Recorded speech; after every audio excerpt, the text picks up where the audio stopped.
കർത്താവിന്റെ നാമത്തിന് സ്തുതി. ദിവസവും ഈ ചാനൽ കേൾക്കുന്നതിലൂടെ നിങ്ങൾക്ക് ഒരു വർഷത്തിനുള്ളിൽ ബൈബിൾ വായിക്കാൻ കഴിയും. ദയവായി ഷെയർ, സബ്സ്ക്രൈബ് ഒപ്പം സപ്പോർട്ട് ചെയ്യുക. ഇന്നത്തെ ബൈബിൾ വാക്യങ്ങൾ. പുറപ്പാട് പുസ്തകം 33 അധ്യായം 1 മുതലുള്ള വാക്യങ്ങൾ. പുറപ്പാട് പുസ്തകം 33 അധ്യായം 1 മുതലുള്ള വാക്യങ്ങൾ. അനന്തരം യഹോവ മോശയോട് കൽപ്പിച്ചത് എന്തെന്നാൽ, നീയും മിസ്രയീം ദേശത്തു നിന്നു നീ കൊണ്ടുവന്ന ജനവും ഇവിടെ നിന്ന് പുറപ്പെട്ട് നിന്റെ സന്തതിക്ക് കൊടുക്കുമെന്ന് ഞാൻ അബ്രഹാമിനോടും ഇസ്ഹാക്കിനോടും യാക്കോബിനോടും സത്യം ചെയ്ത ദേശത്തേക്ക്, പാലും തേനും ഒഴുകുന്ന ദേശത്തേക്ക് തന്നെ പോകുവീൻ. ഞാനൊരു ദൂതനെ നിനക്ക് മുമ്പായി അയക്കും. കനാന്യൻ, അമോര്യൻ, ഹിത്യൻ, പെരിസ്യൻ, ഹിവ്യൻ, യെബൂസ്യൻ എന്നിവരെ ഞാൻ ഓടിച്ചു കളയും. വഴിയിൽ വെച്ച് ഞാൻ നിന്നെ നശിപ്പിക്കാതിരിക്കേണ്ടതിന് ഞാൻ നിന്റെ നടുവിൽ നടക്കയില്ല. നീ ദുശാഠ്യമുള്ള ജനമാകുന്നു. ദോഷകരമായ ഈ വചനം കേട്ടപ്പോൾ ജനം ദുഃഖിച്ചു. ആരും തന്റെ ആഭരണം ധരിച്ചതുമില്ല. നിങ്ങൾ ദുശാഠ്യമുള്ള ജനമാകുന്നു. ഞാൻ ഒരു നിമിഷനേരം നിന്റെ നടുവിൽ നടന്നാൽ നിന്നെ സംഹരിച്ചു കളയും. അതുകൊണ്ട് ഞാൻ നിന്നോട് എന്തു ചെയ്യണം എന്നു അറിയേണ്ടതിന് നീ നിന്റെ ആഭരണം നീക്കിക്കളക എന്നിങ്ങനെ ഇസ്രായേൽ മക്കളോട് പറക എന്ന് യഹോവ മോശയോട് കൽപ്പിച്ചിരുന്നു. അങ്ങനെ ഹോരേബ് പർവ്വതത്തിങ്കൽ തുടങ്ങി ഇസ്രായേൽ മക്കൾ ആഭരണം ധരിച്ചില്ല. മോശ കൂടാരമെടുത്ത് പാളയത്തിന് പുറത്ത് പാളയത്തിൽ നിന്ന് ദൂരത്ത് അടിച്ചു. അതിന് സമാഗമന കൂടാരം എന്ന് പേരിട്ടു. യഹോവയെ അന്വേഷിക്കുന്നവരെല്ലാം പുറപ്പെട്ട് പാളയത്തിന് പുറത്തുള്ള സമാഗമന കൂടാരത്തിലേക്ക് ചെന്നു. മോശ കൂടാരത്തിലേക്ക് പോകുമ്പോൾ ജനമൊക്കെയും എഴുന്നേറ്റ് ഓരോരുത്തൻ താന്റെ കൂടാരവാതിൽക്കൽ നിന്നു. മോശെ കൂടാരത്തിനകത്ത് കടക്കുവോളം അവനെ നോക്കിക്കൊണ്ടിരുന്നു. മോശെ കൂടാരത്തിൽ കടക്കുമ്പോൾ മേഘസ്തംഭം ഇറങ്ങി കൂടാരവാതിൽക്കൽ നിൽക്കുകയും യഹോവ മോശയോട് സംസാരിക്കുകയും ചെയ്തു. ജനമെല്ലാം കൂടാരവാതിൽക്കൽ മേഘസ്തംഭം നിൽക്കുന്നത് കണ്ടു. ജനമെല്ലാം എഴുന്നേറ്റ് ഓരോരുത്തൻ താന്റെ കൂടാരവാതിൽക്കൽ വെച്ച് നമസ്കരിച്ചു. ഒരുത്തൻ തന്റെ സ്നേഹിതനോട് സംസാരിക്കുന്നത് പോലെ യഹോവ മോശയോട് അഭിമുഖമായി സംസാരിച്ചു. പിന്നെ അവൻ പാളയത്തിലേക്ക് മടങ്ങിവന്നു. അവന്റെ ശുശ്രൂഷക്കാരനായ നൂന്റെ പുത്രനായ യോശുവ എന്ന ബാല്യക്കാരനോ കൂടാരത്തെ വിട്ടുപിരിയാതിരുന്നു. മോശ യഹോവയോട് പറഞ്ഞത് എന്തെന്നാൽ, ഈ ജനത്തെ കൂട്ടിക്കൊണ്ടു പോക എന്ന് നീ എന്നോട് കൽപ്പിച്ചുവല്ലോ. എങ്കിലും ആരെ എന്നോടുകൂടെ അയക്കുമെന്ന് അറിയിച്ചു തന്നില്ല. എന്നാൽ ഞാൻ നിന്നെ അടുത്ത് അറിഞ്ഞിരിക്കുന്നു, എനിക്ക് നിന്നോട് കൃപ തോന്നിയിരിക്കുന്നു എന്ന് നീ അരുളി ചെയ്തിട്ടുണ്ടല്ലോ. ആകയാൽ എന്നോട് കൃപയുണ്ടെങ്കിൽ നിന്റെ വഴി എന്നെ അറിയിക്കണമേ. നിനക്ക് എന്നോട് കൃപയുണ്ടാകുവാൻ തക്കവണ്ണം ഞാൻ നിന്നെ അറിയുമാറാകട്ടെ. ഈ ജാതി നിന്റെ ജനമെന്നു ഓർക്കണമേ. അതിനും അവൻ എന്റെ സാന്നിധ്യം നിന്നോടുകൂടെ പോരും, ഞാൻ നിനക്ക് സ്വസ്ഥത നൽകും എന്ന് അരുളി ചെയ്തു. അവനോട്, തിരുസാന്നിധ്യം എന്നോടുകൂടെ പോരുന്നില്ല എങ്കിൽ ഞങ്ങളെ ഇവിടെ നിന്ന് പുറപ്പെടുവിക്കരുതേ. എന്നോടും നിന്റെ ജനത്തോടും കൃപ ഉണ്ടെന്നുള്ളത് ഏതിനാൽ അറിയും? നീ ഞങ്ങളോടുകൂടെ പോരുന്നതിനാലല്ലയോ? അങ്ങനെ ഞാനും നിന്റെ ജനവും ഭൂതലത്തിലുള്ള സകല ജാതികളിലും വെച്ച് വിശേഷതയുള്ളവരായിരിക്കും എന്ന് പറഞ്ഞു. യഹോവ മോശയോട്, നീ പറഞ്ഞ വാക്കുപോലെ ഞാൻ ചെയ്യും. എനിക്ക് നിന്നോട് കൃപ തോന്നിയിരിക്കുന്നു, ഞാൻ നിന്നെ അടുത്ത് അറിഞ്ഞുവിരിക്കുന്നു എന്ന് അരുളി ചെയ്തു. അപ്പോൾ അവൻ എന്റെ തേജസ് എനിക്ക് കാണിച്ചു തരണമേ എന്ന് അപേക്ഷിച്ചു. അതിനു അവൻ, ഞാൻ എന്റെ മഹിമയൊക്കെയും നിന്റെ മുമ്പാകെ കടക്കുമാറാക്കി യഹോവയുടെ നാമത്തെ നിന്റെ മുമ്പാകെ ഘോഷിക്കും. കൃപ ചെയ്യുവാൻ എനിക്ക് മനസ്സുള്ളവനോട് ഞാൻ കൃപ ചെയ്യും, കരുണ കാണിപ്പാൻ എനിക്ക് മനസ്സുള്ളവന് ഞാൻ കരുണ കാണിക്കുമെന്ന് അരുളി ചെയ്തു. നിനക്ക് എന്റെ മുഖം കാണുവാൻ കഴിയുകയില്ല, ഒരു മനുഷ്യനും എന്നെ കണ്ടു ജീവനോടെ ഇരിക്കുകയുമില്ല എന്നു അവൻ കൽപ്പിച്ചു. ഇതാ എന്റെ അടുക്കൽ ഒരു സ്ഥലമുണ്ട്, അവിടെ ആ പാറമേൽ നീ നിൽക്കണം. എന്റെ തേജസ് കടന്നുപോകുമ്പോൾ ഞാൻ നിന്നെ പാറയുടെ ഒരു പിളർപ്പിലാക്കി ഞാൻ കടന്നുപോകുവോളം എന്റെ കൈകൊണ്ട് നിന്നെ മറയ്ക്കും. പിന്നെ എന്റെ കൈ നീക്കും, നീ എന്റെ പിൻഭാഗം കാണും, എന്റെ മുഖമോ കാണാവതല്ല എന്ന് യഹോവ അരുളി ചെയ്തു. പുറപ്പാട് പുസ്തകം 34 അധ്യായം 1 മുതലുള്ള വാക്യങ്ങൾ. പുറപ്പാട് പുസ്തകം 34 അധ്യായം 1 മുതലുള്ള വാക്യങ്ങൾ. യഹോവ പിന്നെയും മോശയോട് കൽപ്പിച്ചത് എന്തെന്നാൽ, മുമ്പലത്തേവ പോലെ 2 കൽപ്പലക ചെത്തിക്കൊള്ളുക. എന്നാൽ നീ പൊട്ടിച്ചു കളഞ്ഞ മുമ്പലത്തെ പലകയിൽ ഉണ്ടായിരുന്ന വചനങ്ങളെ ഞാൻ ആ പലകയിൽ എഴുതും. നീ രാവിലെ ഒരുങ്ങി രാവിലെ തന്നെ സീനായി പർവ്വതത്തിൽ കയറി പർവ്വതത്തിന്റെ മുകളിൽ എന്റെ സന്നിധിയിൽ വരേണം. നിന്നോടുകൂടെ ആരും കയറരുത്, പർവ്വതത്തിലെങ്ങും ആരെയും കാണരുത്. പർവ്വതത്തിൻ അരികെ ആടുകളോ കന്നുകാലികളോ മേയുകയും അരുത്. അങ്ങനെ മോശെ മുമ്പലത്തേവ പോലെ 2 കൽപ്പലക ചെത്തി അതികാലത്ത് എഴുന്നേറ്റ് യഹോവ തന്നോട് കൽപ്പിച്ചതുപോലെ സീനായി പർവ്വതത്തിൽ കയറി കൽപ്പലക 2 കൈയിലെടുത്തുകൊണ്ടുപോയി. അപ്പോൾ യഹോവ മേഘത്തിൽ ഇറങ്ങി അവിടെ അവന്റെ അടുക്കൽ നിന്ന് യഹോവയുടെ നാമത്തെ ഘോഷിച്ചു. യഹോവ അവന്റെ മുമ്പാകെ കടന്നു ഘോഷിച്ചത് എന്തെന്നാൽ, യഹോവയായ ദൈവം കരുണയും കൃപയും ഉള്ളവൻ, ദീർഘക്ഷമയും മഹാദയയും വിശ്വസ്തതയും ഉള്ളവൻ, 1000 ദയ പാലിക്കുന്നവൻ, അകൃത്യവും അതിക്രമവും പാപവും ക്ഷമിക്കുന്നവൻ, കുറ്റമുള്ളവനെ വെറുതെ വിടാതെ പിതാക്കന്മാരുടെ അകൃത്യം മക്കളുടെ മേലും മക്കളുടെ മേലും 3-ാമത്തെയും 4-ാമത്തെയും തലമുറയോളം സന്ദർശിക്കുന്നവൻ. എന്നാലേ മോശെ ബന്ധപ്പെട്ട് സാഷ്ടാംഗം വീണ് നമസ്കരിച്ചു. കർത്താവേ, നിനക്ക് എന്നോട് കൃപയുണ്ടെങ്കിൽ കർത്താവ് ഞങ്ങളുടെ മധ്യേ നടക്കണമേ. ഈ ദുശാഠ്യമുള്ള ജനം തന്നെയെങ്കിലും ഞങ്ങളുടെ അകൃത്യവും പാപവും ക്ഷമിച്ച് ഞങ്ങളെ നിന്റെ അവകാശമാക്കണമേ എന്ന് പറഞ്ഞു. അതിനു അവൻ അരുളി ചെയ്തതെന്തെന്നാൽ, ഞാൻ ഒരു നിയമം ഉണ്ടാക്കുന്നു. ഭൂമിയിലെങ്ങും ഒരു ജാതിയിലും സംഭവിച്ചിട്ടില്ലാത്ത അത്ഭുതങ്ങൾ നിന്റെ സർവ്വജനത്തിനു മുമ്പാകെ ഞാൻ ചെയ്യും. നീ സഹവാസം ചെയ്തു പോരുന്ന ജനമൊക്കെയും യഹോവയുടെ പ്രവൃത്തിയെ കാണും. ഞാൻ നിന്നോട് ചെയ്യുവാനിരിക്കുന്നത് ഭയങ്കരമായുള്ളത് തന്നെ. ഇന്ന് ഞാൻ നിന്നോട് കൽപ്പിക്കുന്നത് സൂക്ഷിച്ചുകൊള്ളുക. അമോര്യൻ, കനാന്യൻ, ഹിത്യൻ, പെരിസ്യൻ, ഹിവിയൻ, യെബൂസ്യൻ എന്നിവരെ ഞാൻ നിന്റെ മുമ്പിൽ നിന്ന് ഓടിച്ചു കളയും. നീ ചെല്ലുന്ന ദേശത്തിലെ നിവാസികളോട് നീ ഒരു ഉടമ്പടി ചെയ്യാതിരിപ്പാൻ കരുതിക്കൊള്ളുക. അല്ലാഞ്ഞാൽ അത് നിന്റെ മധ്യേ ഒരു കണിയായിരിക്കും. നിങ്ങൾ അവരുടെ ബലിപീഠങ്ങളെ ഇടിച്ച് വിഗ്രഹങ്ങളെ തകർത്ത് അശേര പ്രതിഷ്ഠകളെ വെട്ടിക്കളയണം. അന്യദൈവത്തെ നമസ്കരിക്കരുത്. യഹോവയുടെ നാമം തീഷ്ണനെന്നാകുന്നു. അവൻ തീഷ്ണതയുള്ള ദൈവം തന്നെ. ആ ദേശത്തിലെ നിവാസികളോട് ഉടമ്പടി ചെയ്യുകയും അവരുടെ ദേവന്മാരോട് അവർ പരസംഗം ചെയ്തവരുടെ ദേവന്മാർക്ക് ബലി കഴിക്കുമ്പോൾ നിന്നെ വിളിക്കുകയും നീ ചെന്ന് അവരുടെ ബലികൾ തിന്നുകയും അവരുടെ പുത്രിമാരിൽ നിന്ന് നിന്റെ പുത്രന്മാർക്ക് ഭാര്യമാരെ എടുക്കുകയും അവരുടെ പുത്രിമാർ തങ്ങളുടെ ദേവന്മാരോട് പരസംഗം ചെയ്യുമ്പോൾ നിന്റെ പുത്രന്മാരെ കൊണ്ട് അവരുടെ ദേവന്മാരോട് പരസംഗം ചെയ്യിക്കുകയും ചെയ്യുവാൻ ഇടവരരുത്. ദേവന്മാരെ വാർത്തുണ്ടാക്കരുത്. പുളിപ്പില്ലാത്ത അപ്പത്തിന്റെ ഉത്സവം നീ ആചരിക്കണം. ഞാൻ നിന്നോട് കൽപ്പിച്ചതുപോലെ അബീബ് മാസത്തിൽ നിശ്ചയിച്ച സമയത്ത് 7 ദിവസം പുളിപ്പില്ലാത്ത അപ്പം തിന്നണം. അബീബ് മാസത്തിലല്ലോ നീ മിസ്രയിൽ നിന്ന് പുറപ്പെട്ടു പോന്നത്. ആദ്യം ജനിക്കുന്നതൊക്കെയും നിന്റെ ആടുകളുടെയും കന്നുകാലികളുടെയും കൂട്ടത്തിൽ കടിഞ്ഞൂലായ ആണൊക്കെയും എനിക്കുള്ളതാകുന്നു. എന്നാൽ കഴുതയുടെ കടിഞ്ഞൂലിനെ ആട്ടിൻകുട്ടിയെക്കൊണ്ട് വീണ്ടുകൊള്ളണം. വീണ്ടുകൊള്ളുന്നില്ലെങ്കിൽ അതിന്റെ കഴുത്ത് ഒടിച്ചു കളയണം. നിന്റെ പുത്രന്മാരിൽ ആദ്യജാതനെയൊക്കെയും വീണ്ടുകൊള്ളണം.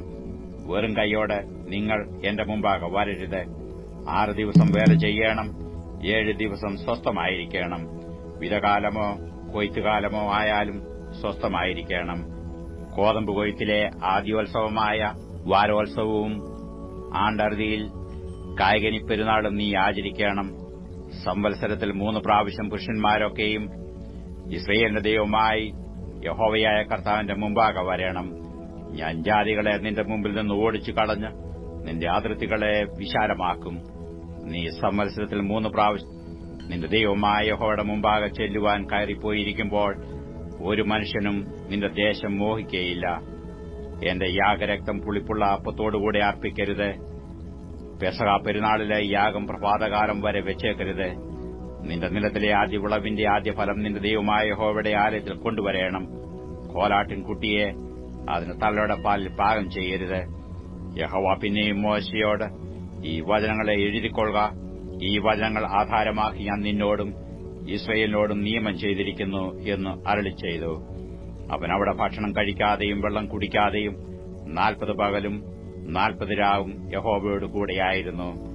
അവൻ പാർത്ത് കൽപ്പനയായ നിയമത്തിന്റെ വചനങ്ങളെ പലകയിൽ എഴുതിക്കൊടുത്തു.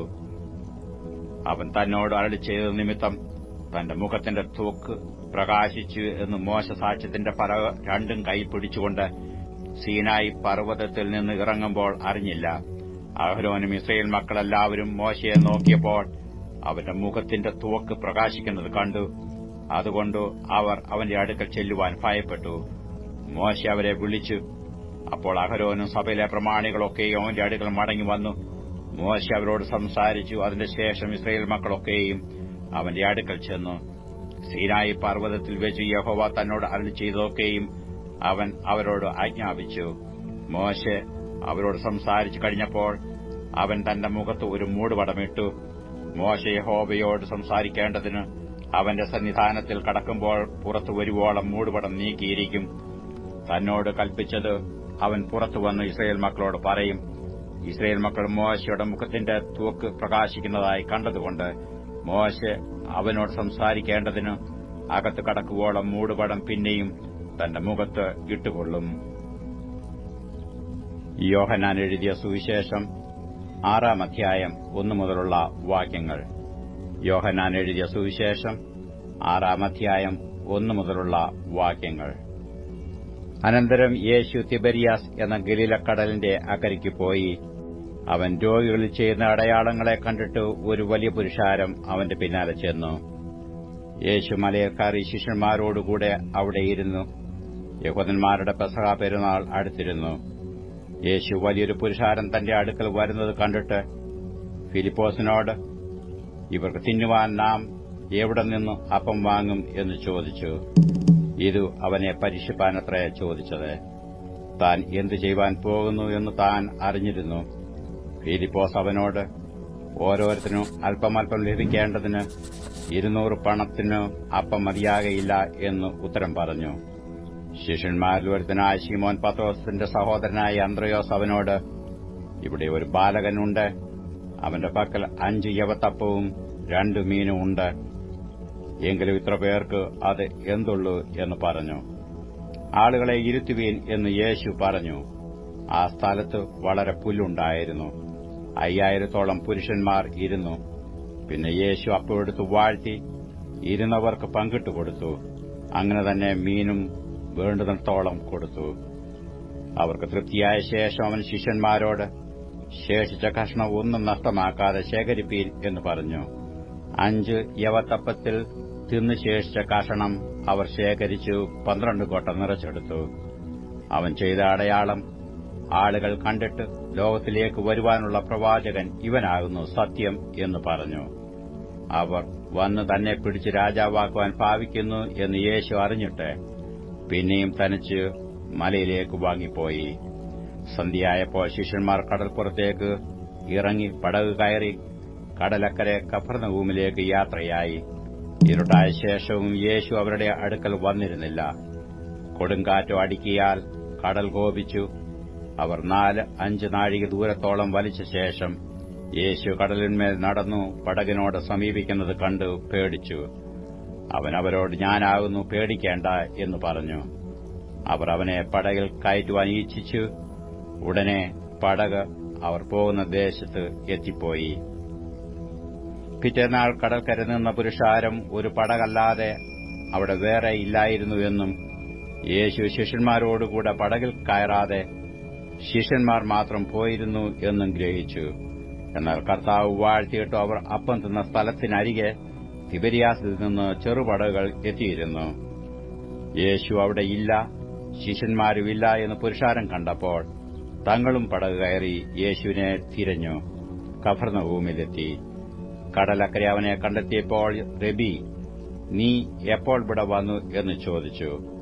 അതിന് യേശു, ആമേൻ ആമേൻ, ഞാൻ നിങ്ങളോട് പറയുന്നു, നിങ്ങൾ അടയാളം കണ്ടതുകൊണ്ടല്ല, അപ്പം തിന്നു തൃപ്തരായതുകൊണ്ട് അത്ര എന്നെ അന്വേഷിക്കുന്നത്. നശിച്ചു പോകുന്ന ആഹാരത്തിനായിട്ടല്ല, നിത്യജീവങ്കിലേക്ക് നിലനിൽക്കുന്ന ആഹാരത്തിനായിട്ട് തന്നെ പ്രവർത്തിപ്പീൻ. അത് മനുഷ്യപുത്രൻ നിങ്ങൾക്ക് തരും. അവനെ പിതാവായ ദൈവം മുദ്രയിട്ടിരിക്കുന്നു എന്ന് ഉത്തരം പറഞ്ഞു. അവർ അവനോട്, ദൈവത്തിന് പ്രസാദമുള്ള പ്രവൃത്തികളെ പ്രവർത്തിക്കേണ്ടതിന് ഞങ്ങൾ എന്തു ചെയ്യണം എന്ന് ചോദിച്ചു. യേശു അവരോട്, ദൈവത്തിന് പ്രസാദമുള്ള പ്രവൃത്തി അവൻ അയച്ചവനിൽ നിങ്ങൾ വിശ്വസിക്കുന്നതത്രേ എന്ന് ഉത്തരം പറഞ്ഞു. അവർ അവനോട്, ഞങ്ങൾ കണ്ട് നിന്നെ വിശ്വസിക്കേണ്ടതിന് നീ എന്തു അടയാളം ചെയ്യുന്നു, എന്തു പ്രവർത്തിക്കുന്നു? നമ്മുടെ പിതാക്കന്മാർ മരുഭൂമിയിൽ മന്ന തിന്നു, അവർക്ക് തിന്നുവാൻ സ്വർഗ്ഗത്തിൽ നിന്ന് അപ്പം കൊടുത്തു എന്ന് എഴുതിയിരിക്കുന്നുവല്ലോ എന്ന് പറഞ്ഞു. യേശു അവരോട്, ആമേൻ ആമേൻ, ഞാൻ നിങ്ങളോട് പറയുന്നു, സ്വർഗ്ഗത്തിൽ നിന്നുള്ള അപ്പം മോശയല്ല നിങ്ങൾക്ക് തന്നത്, എന്റെ പിതാവത്രേ സ്വർഗ്ഗത്തിൽ നിന്നുള്ള സാക്ഷാൽ അപ്പം നിങ്ങൾക്ക് തരുന്നത്. ദൈവത്തിന്റെ അപ്പമോ സ്വർഗ്ഗത്തിൽ നിന്ന് ഇറങ്ങി വന്ന് ലോകത്തിന് ജീവനെ കൊടുക്കുന്നതാകുന്നു എന്ന് പറഞ്ഞു. അവർ അവനോട്, കർത്താവേ, ഈ അപ്പം എപ്പോഴും ഞങ്ങൾക്ക് തരണമേ എന്ന് പറഞ്ഞു. യേശു അവരോട് പറഞ്ഞത്, ഞാൻ ജീവന്റെ അപ്പമാകുന്നു. എന്റെ അടുക്കൽ വരുന്നവന് വിശക്കുകയില്ല, എന്നിൽ വിശ്വസിക്കുന്നവന് ഒരു നാളും ദാഹിക്കുകയുമില്ല. എന്നാൽ നിങ്ങൾ എന്നെ കണ്ടിട്ടും വിശ്വസിക്കുന്നില്ല എന്ന് ഞാൻ നിങ്ങളോട് പറഞ്ഞുവല്ലോ. പിതാവ് എനിക്ക് തരുന്നതൊക്കെയും എന്റെ അടുക്കൽ വരും. എന്റെ അടുക്കൽ വരുന്നവനെ ഞാൻ ഒരു നാളും തള്ളിക്കളകയില്ല. ഞാൻ എന്റെ ഇഷ്ടമല്ല, എന്നെ അയച്ചവന്റെ ഇഷ്ടമത്രേ ചെയ്യുവാൻ സ്വർഗ്ഗത്തിൽ നിന്ന് ഇറങ്ങി വന്നിരിക്കുന്നത്. അവൻ എനിക്ക് തന്നതിൽ ഒന്നും ഞാൻ കളയാതെ എല്ലാം ഒടുക്കത്തെ നാളിൽ ഉയർത്തെഴുന്നേൽപ്പിക്കണം എന്നാകുന്നു എന്നെ അയച്ചവന്റെ ഇഷ്ടം. പുത്രനെ നോക്കിക്കൊണ്ടു അവനിൽ വിശ്വസിക്കുന്ന ഏവനും നിത്യജീവൻ ഉണ്ടാകണമെന്നാകുന്നു എന്റെ പിതാവിന്റെ ഇഷ്ടം. ഞാൻ അവനെ ഒടുക്കത്തെ നാളിൽ ഉയർത്തെഴുന്നേൽപ്പിക്കും.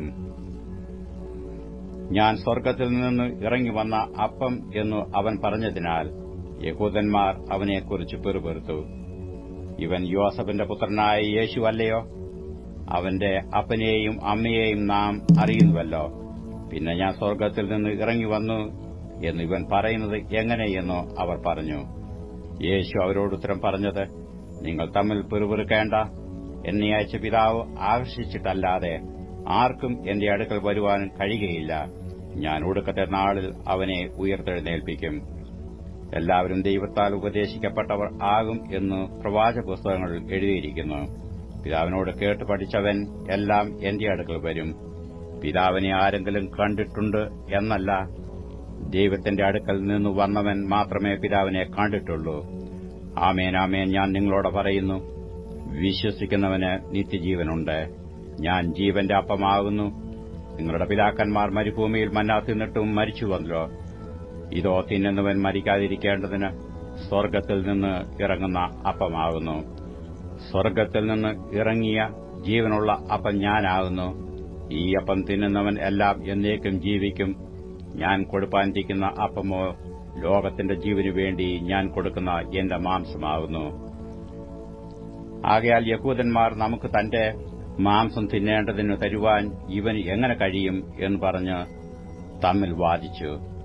യേശു അവരോട് പറഞ്ഞത്, ആമേൻ, ആമേൻ, ഞാൻ നിങ്ങളോട് പറയുന്നു, നിങ്ങൾ മനുഷ്യപുത്രന്റെ മാംസം തിന്നാതെയും അവന്റെ രക്തം കുടിക്കാതെയും ഇരുന്നാൽ നിങ്ങൾക്ക് ഉള്ളിൽ ജീവനില്ല. എന്റെ മാംസം തിന്നുകയും എന്റെ രക്തം കുടിക്കുകയും ചെയ്യുന്നവന് നിത്യജീവനുണ്ട്. ഞാൻ ഒടുക്കത്തെ നാളിൽ അവനെ ഉയർത്തെഴുന്നേൽപ്പിക്കും. എന്റെ മാംസം സാക്ഷാൽ ഭക്ഷണവും എന്റെ രക്തം സാക്ഷാൽ പാനീയവുമാകുന്നു. എന്റെ മാംസം തിന്നുകയും എന്റെ രക്തം കുടിക്കുകയും ചെയ്യുന്നവൻ എന്നിലും ഞാൻ അവനിലും വസിക്കുന്നു. ജീവനുള്ള പിതാവ് എന്നെ അയച്ചിട്ട് ഞാൻ പിതാവിൻ മൂലം ജീവിക്കുന്നതുപോലെ എന്നെ തിന്നുന്നവൻ എൻ മൂലം ജീവിക്കും. സ്വർഗ്ഗത്തിൽ നിന്നിറങ്ങി വന്ന അപ്പം ഇതാകുന്നു. പിതാക്കന്മാർ തിന്നുകയും മരിക്കുകയും ചെയ്തതുപോലെയല്ല, ഈ അപ്പം തിന്നുന്നവൻ എന്നേക്കും ജീവിക്കും. അവൻ കഫർന്നഹൂമിൽ ഉപദേശിക്കുമ്പോൾ പള്ളിയിൽ വെച്ച് ഇത് പറഞ്ഞു. അവന്റെ ശിഷ്യന്മാർ പലരും അത് കേട്ടിട്ട്, ഇത് കഠിനവാക്ക്, ഇത് ആർക്ക് കേൾപ്പാൻ കഴിയും എന്ന് പറഞ്ഞു. ശിഷ്യന്മാർ അതിനെ ചൊല്ലി പിറുപിറുക്കുന്നത് യേശു തന്നിൽ തന്നെ അറിഞ്ഞു അവരോട്, ഇത് നിങ്ങൾക്ക് ഇടർച്ചയാകുന്നുവോ? മനുഷ്യപുത്രൻ മുമ്പേ ഇരുന്നിടത്തേക്ക് കയറിപ്പോകുന്നത് നിങ്ങൾ കണ്ടാലോ? ജീവിപ്പിക്കുന്നത് ആത്മാവാകുന്നു, മാംസം ഒന്നിനും ഉപകരിക്കുന്നില്ല. ഞാൻ നിങ്ങളോട് സംസാരിച്ച വചനങ്ങൾ ആത്മാവും ജീവനുമാകുന്നു. എങ്കിലും വിശ്വസിക്കാത്തവർ നിങ്ങളുടെ ഇടയിൽ ഉണ്ട് എന്ന് പറഞ്ഞു. വിശ്വസിക്കാത്തവർ ഇന്നവർ എന്നും തന്നെ കാണിച്ചു കൊടുക്കുന്നവൻ ഇന്നവനെന്നും യേശു ആദ്യം മുതൽ അറിഞ്ഞിരുന്നു. ഇത് ഹേതുവായിട്ടത്രേ ഞാൻ നിങ്ങളോട് പിതാവ് കൃപ നൽകിയിട്ടല്ലാതെ ആർക്കും എന്റെ അടുക്കൽ വരുവാൻ കഴിയുകയില്ല എന്ന് പറഞ്ഞത് എന്നു അവൻ പറഞ്ഞു. അന്നു മുതൽ അവന്റെ ശിഷ്യന്മാരിൽ പലരും പിൻവാങ്ങിപ്പോയി, പിന്നെ അവനോടുകൂടെ സഞ്ചരിച്ചില്ല. ആകയാൽ യേശു പന്തിരുവരോട്, നിങ്ങൾക്കും പൊയ്ക്കൊള്ളുവാൻ മനസ്സുണ്ടോ എന്ന് ചോദിച്ചു. ശീമോൻ പത്രോസ് അവനോട്, കർത്താവേ, ഞങ്ങൾ ആരുടെ അടുക്കൽ പോകും? നിത്യജീവന്റെ വചനങ്ങൾ നിന്റെ പക്കൽ ഉണ്ട്. നീ ദൈവത്തിന്റെ പരിശുദ്ധനെന്ന് ഞങ്ങൾ വിശ്വസിച്ചും അറിഞ്ഞുമിരിക്കുന്നു എന്ന് ഉത്തരം പറഞ്ഞു. യേശു അവരോട്, നിങ്ങളെ 12 പേരെ ഞാൻ തിരഞ്ഞെടുത്തില്ലയോ? എങ്കിലും നിങ്ങൾ ഒരുത്തൻ ഒരു പിശാചാകുന്നു എന്ന് ഉത്തരം പറഞ്ഞു. ഇതും അവൻ ശിമോൻ ഇസ്കറിയോത്താവിന്റെ മകനായ യൂദയെക്കുറിച്ച് പറഞ്ഞു. ഇവൻ 12 ഒരുത്തനെങ്കിലും അവനെ കാണിച്ചു കൊടുപ്പാനുള്ളവൻ ആയിരുന്നു. 42 സങ്കീർത്തനം 1 മുതലുള്ള വാക്യങ്ങൾ. 42 സങ്കീർത്തനം 1 മുതലുള്ള വാക്യങ്ങൾ.